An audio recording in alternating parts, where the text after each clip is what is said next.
Здравейте, приятели, и добре дошли в нашия канал. Каймата, която започвам вече в тигана, ще използвам, за да направя плънка за едно много вкусно орлово тиквички, което ще направя в това видео. Щом каймата покафенее, към нея добавям около 200 мл пасата, разбърквам и овкусявам с черен пипер, малко сол. И щом има домати, слагам и една чайна лъжичка захар. Хубаво разбърквам и оставям на котлона няколко минути. 5 минути по-късно плънката за ролото е готова. Изключвам котлона и махам тигана на страна, за да може каймата да изстине. А през това време аз ще се заема с направата на самия блат за ролото. В купата съм сложила 2 предварително настъргани на едрата страна на рендето тиквички. Изтисках ги, за да може да се отдели сокът им, и сега към тях ще прибавя 2 яйца, черен пипер, малко сол и чубрица. Който иска, може да я замени с копър. Включила съм фурната да загрява на 200 градуса.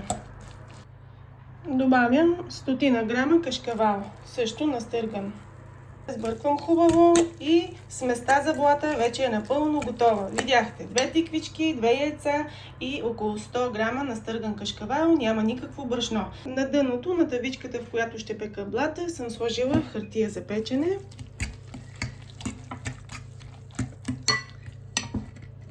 И сега изсипвам тиквичките.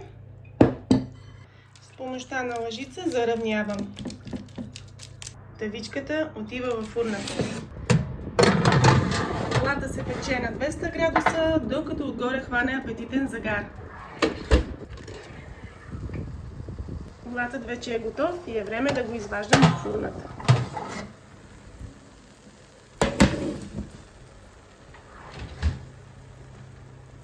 Горе го покривам с лист хартия. Слагам дъската за рязане и обръщам. Ето го блатът. Да махна само тавичката. Вижте само колко лесно се отделя хартията за печене. Завъртя дъската. Ето я и плънката за ролото. Тя вече е изстинала. А ролото задължително трябва да се навива още докато е горещо. Взимам от плънката и разпределям върху блатът.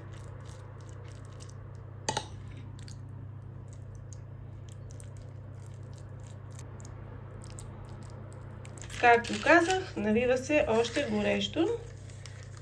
Ето така.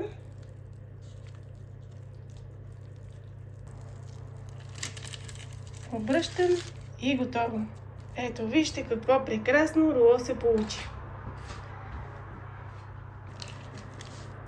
Завивам с хартията, след което оставям ролото в хладилника да престои час, 2, 3, колкото издържите.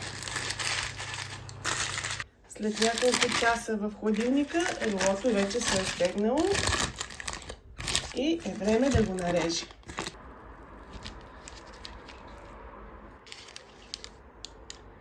Вижте колко добре изглежда, а и гарантирам, че е много вкусно.